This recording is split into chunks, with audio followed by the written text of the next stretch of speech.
when I get a comment on future episodes that say, we like it better when Jesse was in it. Yeah. My answer, first of all, is me too. Second answer is, here's a timestamp of Jesse responding to you on this video. And what is that response? Hey, come on now. Times change. Get with the times. These new times, I'm not here. The new times, maybe better, maybe worse. We don't know. But you don't get to choose the times. The times, they are a-changin'. That's what Avril Lavigne taught me. There's like 3 little dots next to the comment. And when you click it, there's a button that says hide user from channel. So just hide every Just hide everything.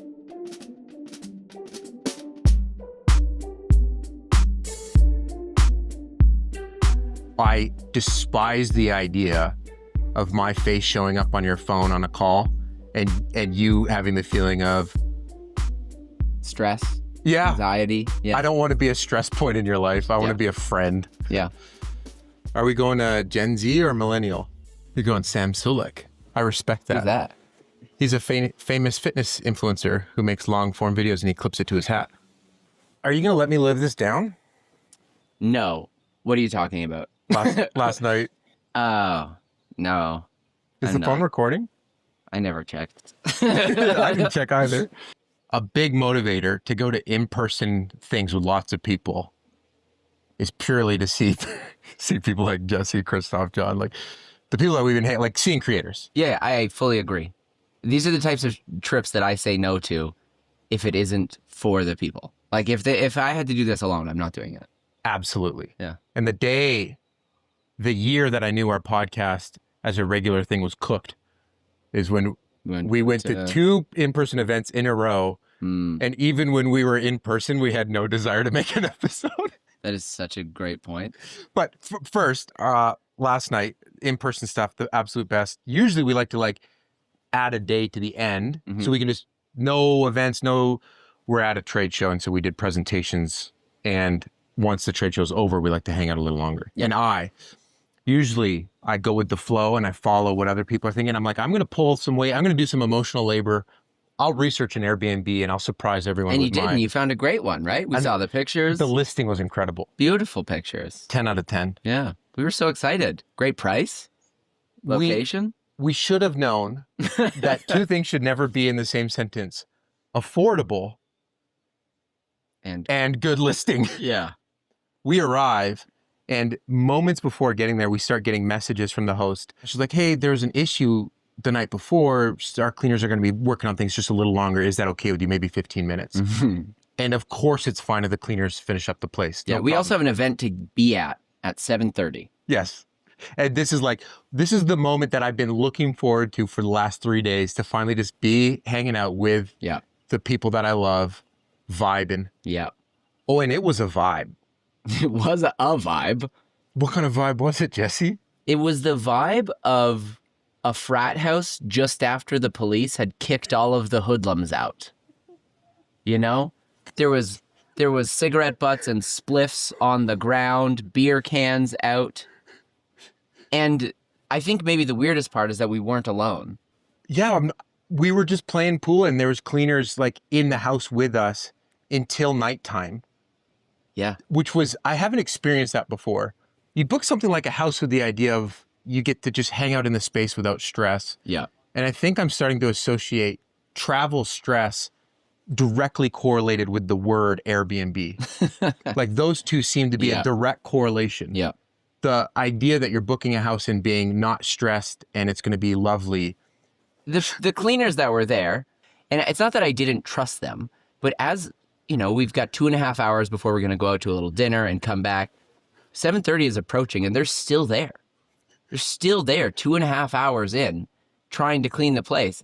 And I don't know how to say, like, I don't want to leave my camera gear, all of my belongings in this frat house with some strangers. But the truth is, I don't want to leave my camera gear in this frat house with some strangers. It's a great opportunity for someone to grab a bunch of bags and never be seen again. Yeah, absolutely. Like $50,000 in equipment across 5 people's camera bags. You could make a good run. Yeah. We've been complaining here, but the problem is, I don't know if I'm going to be able to live this down because this was my decision that I put us into. Yeah. And I feel bad. I I don't feel bad because it wasn't my decision, but you did let us all down. I absolutely did. So I'm glad you're feeling the correct feelings. Guilt, remorse. This video is sponsored by Airbnb. In his opinion, that they can't sue us if it's an opinion. Welcome back to the Make Stuff Club, the show for dysfunctional creatives where the goal is simple. Make good stuff. Make some money. And as much as possible, avoid self-sabotaging your work, your relationships, and your life in the process. And I think as two dysfunctional creatives, we realized doing a remote podcast is effing hard. Yeah, just the practicality. I mean, we're also in different time zones. Yes. I feel like I could give a lot of excuses, but I've got 100. yeah, none of them are helpful. No, because I feel, this is where I feel bad because some really kind people had sent very nice messages after the first run of episodes we did saying, thanks for having conversations. Oh, I just had a voice crack. That was fun. Thanks for having conversations we don't hear of enough. And we appreciate you too. Yeah. And so that feels great to hear from people that they enjoy just talking about hearing us talk about whatever the hard thing we are thinking about.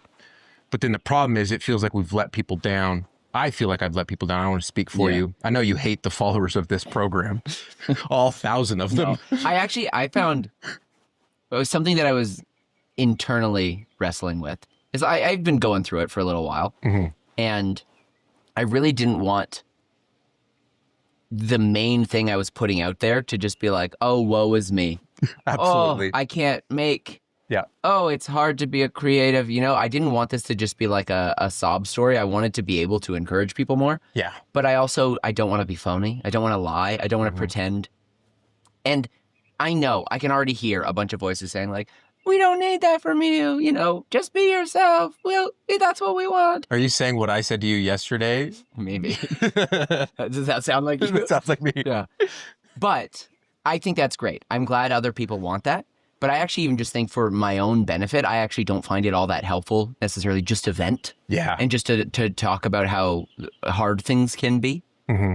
And so just having all that knowledge in my head made prioritizing, scheduling some of this thing, it just knocked it down on the list a little bit.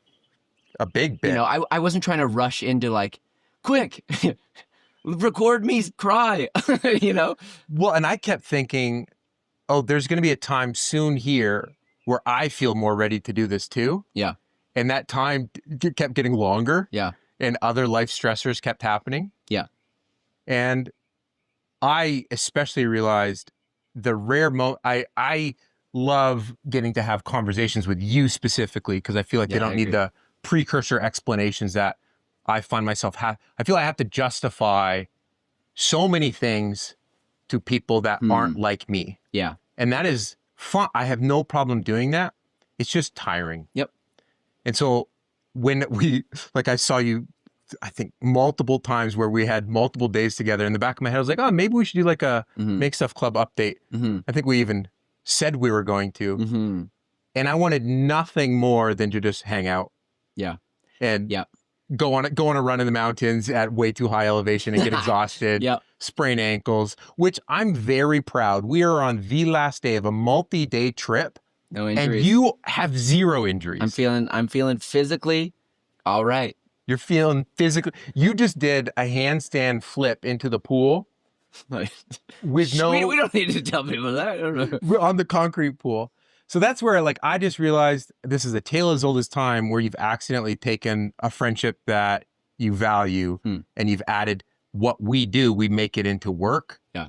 And so this is now finally the release acknowledgement that being in separate places, it's so much easier if we can just do, can we still be friends? Are you firing me? I'm not kidding. I would love to just, when I see Jesse, just see Jesse. And when I call Jesse, just talk to Jesse. And we do get to have those. Like, we've been doing that. It's been this great. Whole time. And the fact that I haven't had in the back of my head to ask, hey, when can we podcast again? And when do I have time? When do you have time? That layer was not fun. And I want friendship with Jesse more than I want stress over scheduling another thing. And I know there's a future where we get to have these like more public conversations again. By sure. I don't think, this is a goodbye to this format. I just think probably it's good for both of us to just drop the pressure of one more should. One more should that you should do. So right now it's the Make Stuff Club with Jesse Driftwood and Levi Allen. And what I need your public consent for is to continue carrying the Make Stuff Club torch. And maybe I try to have some conversations with other makers. Yeah, hell yeah. That sounded more sad than I expected. I did not like the way that just felt. I hated that. I think it was okay. I think it was nice. Do we kill it and I just make a different thing? No, I love the idea of the Make Stuff Club. And I don't think the Make Stuff Club is an exclusive thing anyways. It's a club. And I love even hearing you have conversations with other people. We've been taking Ubers all week here. And I always put you in the front and you chat it up with every driver. And it is amazing to see. You're so gifted at it. And so I think maybe the Make Stuff Club becomes the Uber driver podcast. The guy we had last night was incredible. Yeah. I love people that are passionate about anything. Yep. Even when it's gambling? Well, the gambling part makes me a little sad. Yeah, that was a bit of a bummer. And he was passionate about boats, but it was cruises. And I have been on the record to say cruises are a blight on humanity. Yeah. And one of the worst things ever. Yeah, not great on the environment, the workers. So, make something, just not a cruise ship.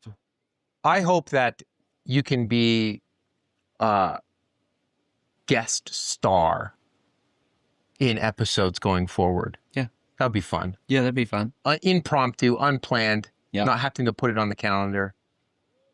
But boy, has the last, like the two, I think it's, I would love, I don't know, man. For sure. Being an adult with adult things and making is so complex with commerce attached. Yes. And I do regularly think, should I go back into repairing bicycles? Should I go into digging holes? Should I go into landscaping? Because the mental processes of trying to make things you like and be making it make money is we did, I think we did say in episode 1, maybe this would be the podcast of our journey to eventually no longer being creators that did sponsored, like did creator for money anymore. Yep. And I don't know how long that timeline is for me. It's certainly longer than a couple of years. Yeah. But is it 10 years or is it 5? Right. Is it 15? And it's just so obvious to me now as I take stock in my life and the things that are stressing me out, that trying to do a lot of things at the same time, which in the creator world, the problem is there's always more things you're supposed to do. Yeah. And that stresses me out a lot. And then the stuff that you have to do out of necessity, where I do not have the privilege to turn down paid work because food is awesome. Yeah. So it puts me in this weird spot where it's like, I take on things knowing that my creative work is going to have compromises because I have to go do some freelance project. But then the conversations I have to have with myself about getting hyped to make the main thing I like making again is so complicated. Yeah. It's very complicated. I've been really working at a lot of things internally and the progress has been happening. So I'm learning more about me and what to be healthier for me. And younger 23-year-old Levi would say, we are getting healthier so that we can output more finished things. And right now I feel getting healthier is fantastic just because. And unfortunately, in the last 2.5 years, anytime I feel I've gotten to a spot where I get optimistic about going for it. Yeah. I get kicked in the teeth. Yeah. And that's not like we said we don't want to complain, but it is trippy. I'm so cautious now to say out loud, which is ironic because I literally just posted YouTube videos where I'm like, I'm going to do YouTube full time this year. And the version of me who filmed those videos in January, we are in April. Like I feel entirely different today based off real life stuff than I did when I recorded that video. And it's just, that's just how life happens. But when that keeps happening, it makes you go, well, is it worth being in the headspace of, hey, let's output a lot and be productive? Mm-hmm. And as a friend, I respect the hell out of you keeping some of your creative output up, like finishing things during hard phases. Cause I end up like, I sometimes just like turn everything off. Yeah. And it's, man, there's no simple, wouldn't it be cool if there's a solution? It would. I suspect there isn't. I'm getting In that. fact, I'm even just sitting here and I kind of blacked out for a second because I realized there's 2 projects that I need to be working on that I told myself I'd work on while we were here. The hours are counting down until your flight. Well, I just started imagining a couple shots that I could do while I was here. And that's, I mean, it's an insight into that feeling of the shoulds, which is tough because I really do sometimes romanticize, but I definitely envy some people who are still in that phase where creation is just the hobby part of it. Yeah. It's just that I want to make for the love of creating. And I still very often find myself lost in the love of making a thing, of like shooting, editing, crafting something. But when it's still wrapped up in the, like, you should be doing this, you know, that kind of like ever present knocking at the back of your skull. You're like, hey, don't forget, you should be doing this. You should be doing this. That like other part of my brain then goes, leave me alone. I'm not going to do it. Get away from me, you stressful demon. Absolutely. And then so I want to put it off. I still feel like a lot of my path forward is going to be figure out how to interact and how to navigate that demon in the back of my head who's telling me what I should be doing. Because I don't think necessarily the goal is to shut that up and say, or to shut it out and to ignore it and just say, no, I do what I do, right? I think that's a side to impulsivity that has definitely hurt me in various times. And so trying to navigate both my love of impulsivity, because I think most of my best creativity comes out of impulsivity. I also know most of the pitfalls in my like running the business side of it come from that same thing. And so trying to parse those shiny things object syndrome. Yeah, absolutely. Trying to like pull those things apart and interact with that voice that's saying, here's what you should be doing. Trying to find a healthier way to say like, okay, if I should be doing this, how do I get into doing it and still enjoy the process of doing it? Without it just feeling like I'm doing it because I have to, you know? I don't know what that solution is. I genuinely don't. I always have been. I'm so subconsciously like repulsed by the idea of doing something because I should do it. And I don't think that's a healthy way to navigate existence. And I would like to improve on that. Now, we started this by me saying we should get rid of this. You should be making a podcast. All right, I'm back in. Am I unfired? Can I give the severance package back? The severance package. Here, let me finish your French fries, right? Yeah, the French fries. Well, I love you, Jesse. I love you too. And I think the idea of having more conversations is absolutely something I get fired up about, in the realities of living in separate provinces and also then making content out of those conversations. It's just like, my gosh, that's complicated. Yeah. And I despise the idea of my face showing up on your phone on a call and you having the feeling of stress, yeah, anxiety. Yeah. I don't want to be a stress point in your life. I want to be a friend. Yeah. That was not a good handshake. Well, were we supposed to take? Oh, we did. Where are you? 'Cause I'm so sorry. I cannot breathe. Cannot live tonight. I need somebody and always. Our episodes as a regular are over. I'm going to find some format to keep going. And you have contractually agreed to answer every FaceTime call related to this show. And when you call in, it's a verbal contract, but sure. it's verbal. that's recorded. Dang. In this episode, there's actually going to be some more conversation with Jesse, which is something to look forward to. For those that are in the audio-only feed, this is Levi checking in solo. Something that doesn't feel very great to say, but it's also reality. And I wanted to make sure, well, on a personal level, I wanted to express my gratitude to Jesse for doing this experiment with me.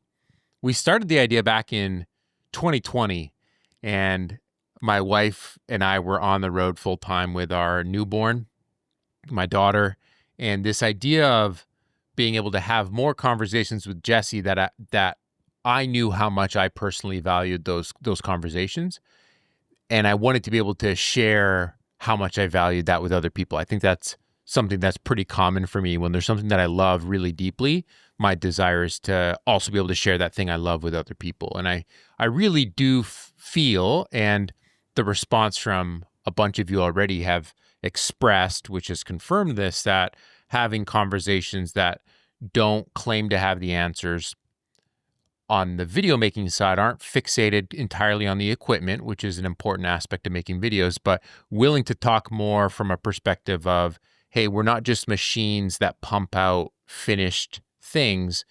The process of making what you are proud of is really hard. And I'm glad to know that at least in this experiment that those conversations are valued, maybe even more than I expected. And I did hope it would be more straightforward to create a rhythm or a schedule. And it just turns out for both Jesse and I, that is really hard. And that ends up becoming the main reason why this doesn't work. We're just living in different places. And the first part of this conversation we actually did months ago in Las Vegas at the National Association of Broadcasters. And I appreciate Jesse being willing to do that with me. But then coming up, a big thing that I was dealing with at that exact time was I was needing to find a new studio. And we're going to do a long-form discussion about all the mistakes I've personally gone through. In fact, we've got previous episodes in the feed about how I've been wrong about this so many times already. But a big reason why I haven't already kickstarted the feed again, even solo without Jesse, doing conversations with other makers, because that would be a big goal of mine. I'll do some solo episodes. I'll talk more about the future of this feed at the end of this episode. I want to be able to talk with more people, but I could only do that if I had a space where I could record audio. And I just uploaded a video on my main YouTube feed called My Studio Failed Again. And in my last place and in the place prior to that, recording audio was really, really hard. But a big reason why I haven't done any episodes at all, even without Jesse, as sad as that has made me, and I had to kind of get over that hurdle, is I haven't had a space to record sound. And on my main YouTube channel feed at Levi Allen, I just uploaded a video called My Studio Failed Again. And even 2 studios ago, the last space that Jesse and I recorded episodes in, I was struggling in that space because I couldn't record audio. We would have to record those episodes at like 7 or 8 in the morning, my time, so that way it would even work. So that's just like an insight into some of the scheduling challenges of why didn't it work scheduling wise. And then I did this stint where I ran a studio out of a bike shop, and I only had 1 day a week there where the shop was closed. And scheduling a podcast on that day just is not very fun. So those are just some of the layers, at least for me, of, hey, even if it's not working to schedule episodes with Jesse, that's why the plan had been with Jesse at the start of, hey, I'm pretty keen to do more conversations with makers, and eventually I'll start sprinkling in other guests into the feed to alleviate some of the scheduling pressure. But even that just took way too long to formulate, and we're so out of rhythm. So I'm hoping that I can have Jesse on in some of these conversations in a way that works, in a way that's not stressful, in a way that Jesse's excited about, I'm excited about. That's what I would love, but I'm not going to make that promise for the Make Stuff Club feed going forward, because it's hard to know what shape this is going to take. So the conversation that I have next with Jesse, I wanted to sprinkle in a little bit here. I visited his space in Ontario, Evil Empire, multiple times. And basically every time I'm visiting, I'm just wanting to spend time with Jesse and not make content. That's kind of a theme for me. When I see people I appreciate, I don't always like having to make things with them as much as that would be really enjoyable for me. And this last time that I was there for slightly longer, and I felt, okay, I should try to record some things. And so one of the days in Jesse's container, I pulled out my camera and started having some discussions of processing my feelings around spaces that other people are involved. So that is what we're going to play for you next, an excerpt of a conversation that I'm having with Jesse about spaces that you make things that have other people in it, and the lessons that I've been learning from both Jesse, Christoph, and the whole Evil Empire crew on the other side of the country. It's the dynamic range for me. One of my favorite parts about cameras is it's like an all-access pass to interesting things in life. If you're curious, they give you permission to meet interesting people, connect with interesting things. Things? Can you connect with interesting things? Are you a thing? Jesse's one of the things that Connected with interesting things. It's bizarre to me that our relationship started over tech. That is bizarre. Are you making a video right now? Absolutely. The video is being made. I chronically overthink making things, and usually when I spend time with my favorite people, the last thing I want to be doing is making content, especially people that I get to see so rarely. Absolutely. I just want to be with people. And that sentiment for me, I'm putting into this to share with you. Are you making a video? Yeah, I am. You're in it. Welcome to the YouTube channel. I'll just pick up where they left off. I really respect your work. I think it's amazing. I think you could do it from anywhere. I think you don't value yourself the way you ought. Remember to kiss your bald friends. I have sunburn. That hurts. Oh, yeah, you got sunburnt the other day in the sunset. Yeah. When I was growing up, the people that I looked up to, specifically snowboarding films, was a massive thing I consumed. Yeah. And I looked up to the people that made them, bands that did the behind-the-scenes tour videos. Mm-hmm. They did, like, watching people be friends together would make me so jealous. Like on camera, like in videos. Yeah. I'd be like, oh man, I want that. And I wonder, did you feel, is that something that you've experienced where you like looked at all those communities, those people doing stuff together? That's cool. Yes. 100%. I mean, this is a weird thought. Maybe it's a sad thought. I don't know.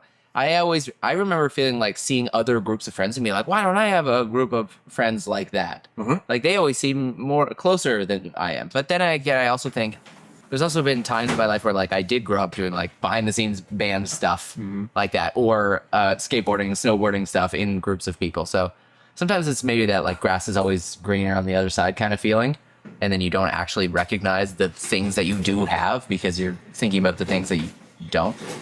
Yeah, complaining is so easy.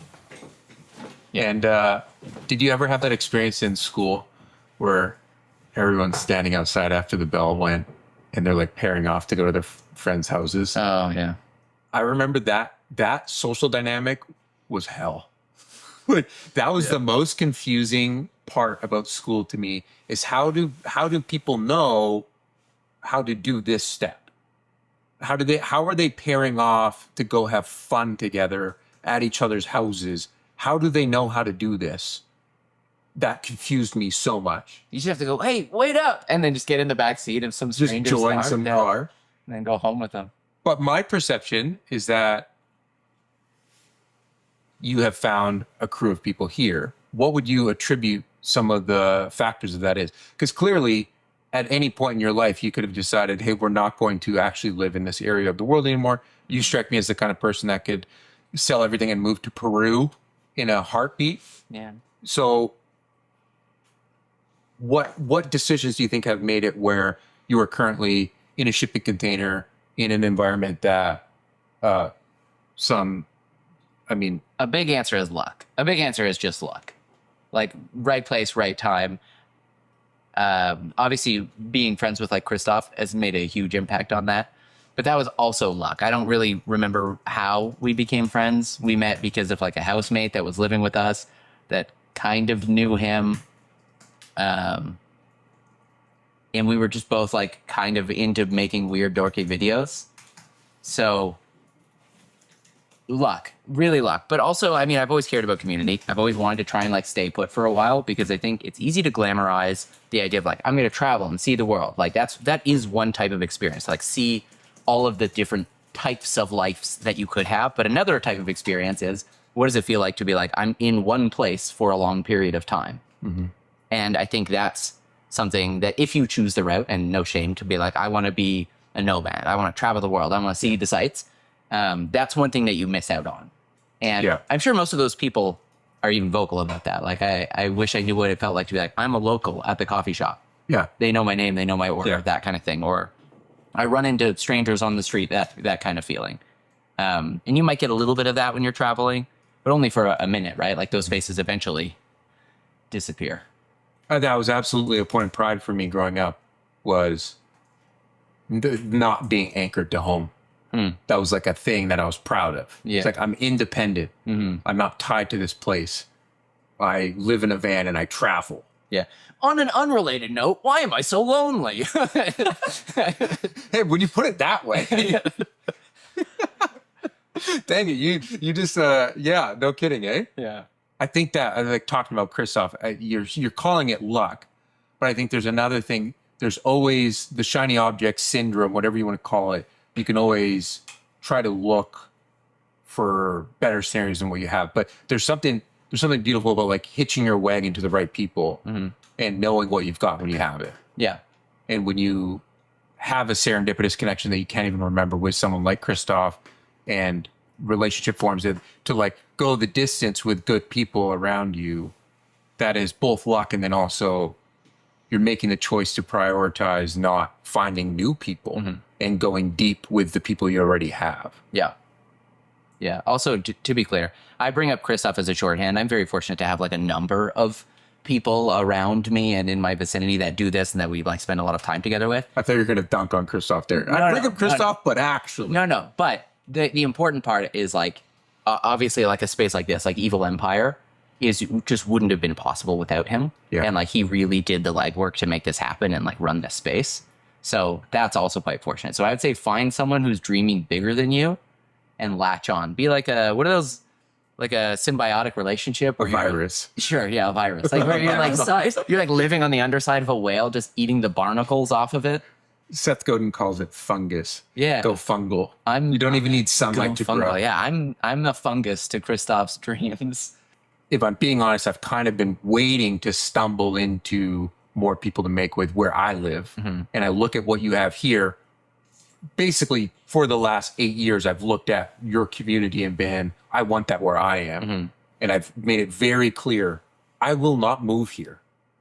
No matter how much I want it, it is not mountains, and there's no world I'm moving here, which is sad. I know. But the punchline for me is maybe the person isn't going to come along who makes it happen, and I might have to be that person. Are you giving a be the Christoph you want to see in the world? I'm being a be the Christoph you want to see in the world. Yeah. Absolutely. But I think what's scary about that for me is that it comes along with life changes that are going to cost something. Like to have the responsibility of, I'm going to be the name on a lease of a building. Yeah. That money needs to go to that every month. Is that risk worth it? And what happens if it doesn't work? Because I can talk to people that go, oh, I want that too. Yeah. But they're not putting their name on a lease. Yeah. So am I just waiting for them? Well, I mean, there's a few things to think about here, right? Because the being the Christoph you want to see in the world is Christoph didn't like start a space like this from scratch. He wasn't like, I'm gonna build it and they will come kind of thing. There already was like a group of us who were pretty committed. Yeah. Like, we will be in this space. We're ready to spend X dollars a month. How far does that get us to floating the actual rent? How much do we need to go after that? So we kind of did already have a group of like committed personnels to the space. And then we had a lineup of people who were interested eventually for when there was more space, when it was built out. So there was like, here's the core. We're going to rough it in this like dirty, dusty warehouse. And then here are people who are interested once it's a more fleshed out co-working space. Because this is still like a beta stage almost. Absolutely. Yeah. And so you could start a fully fleshed out co-working space. And maybe you can't, but like theoretically, somebody could, right? And then you still may not end up with that kind of like communal co-working vibe, because a lot of it just comes with this like tenant landlord relationship. Yes. Like, oh, I want to come into this space. You're the boss. I'm the I don't know, whatever, tenant, month to month, come in when I can. So there are ways to be the Christoph you want to see in the world that don't work out if it just starts of like build it and they will come mentality. So basically there's no solution. I don't know. I don't think I have an encouragement here. I find it fascinating how many, I don't know what category to put in the type of creator YouTuber that has built their own little mini empire. Like when a creator gets to the stage where what they're doing is big enough where they're hiring people, renting out large spaces, like they're making an operation. The whatever stage you want to call that of a creator's life, I find it fascinating that any person like that I've ever talked to who's done that always has these examples of 10 different ways they failed really big. And they don't usually talk about it because it's not easy to bring up in all these different ways. But if you get those people in the same room and they start sharing their stories, it's almost like they can easily one-up each other with failures in a way that's so beautiful. Where someone will say, man, I invested 6 figures into this thing that totally failed. Crypto?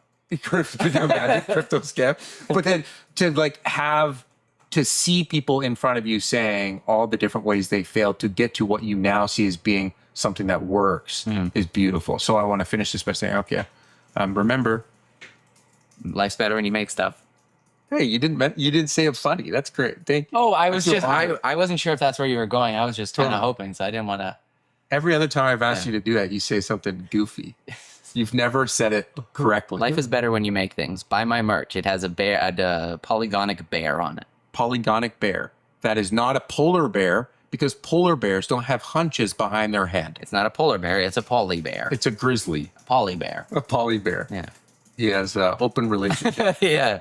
He does things with all the bears. Thanks, buddy. Thanks, buddy. We are back to just solo Levi again here. And especially having this conversation with Jesse, I actually also talked with Christoph at length and a few other people. It was clear to me that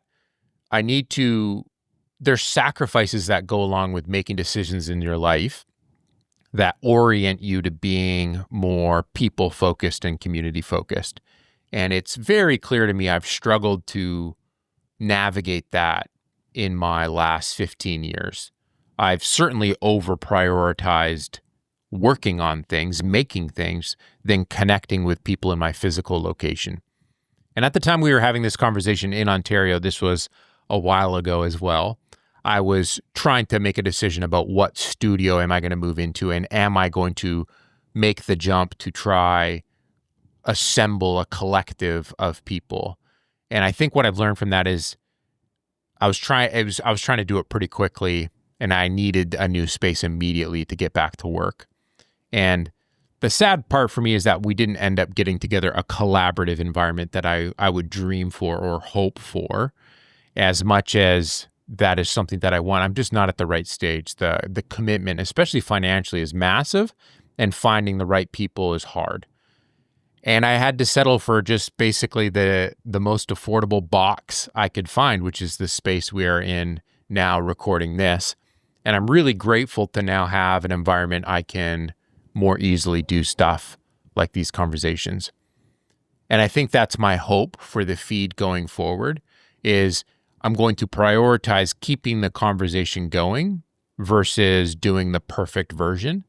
And that makes me a little uncomfortable, but I would like to be able to have conversations with other people that make things, because in the back of my head, there's just so many things I would like to ask and talk with different people. And I find when I get in person with people, the conversations that we end up having, I think there's versions of that I would love to do virtually with other makers. So if you think you have some creators that you would love to hear talk about their process from a personal side, I guess that's the approach, from what does it feel like to try repeatedly make things, make good stuff, make some money, and as much as possible, avoid self-sabotaging your work, your relationship, and your life in the process. Like, if there's people that come to mind that you think I should tap on the shoulder and ask if they want to do a long-form conversation, I would love to hear them recommended to me, either through Instagram DMs or comments on the YouTube feed. So appreciate you all a bunch. Thanks for being along for the ride and still sticking with us. And I am genuinely excited to be pumping out some episodes again, and thank you for rolling with us as there's a bit of changes. It's not what it was. It's turning into something new. And I appreciate you. Catch you in the next one. Peace.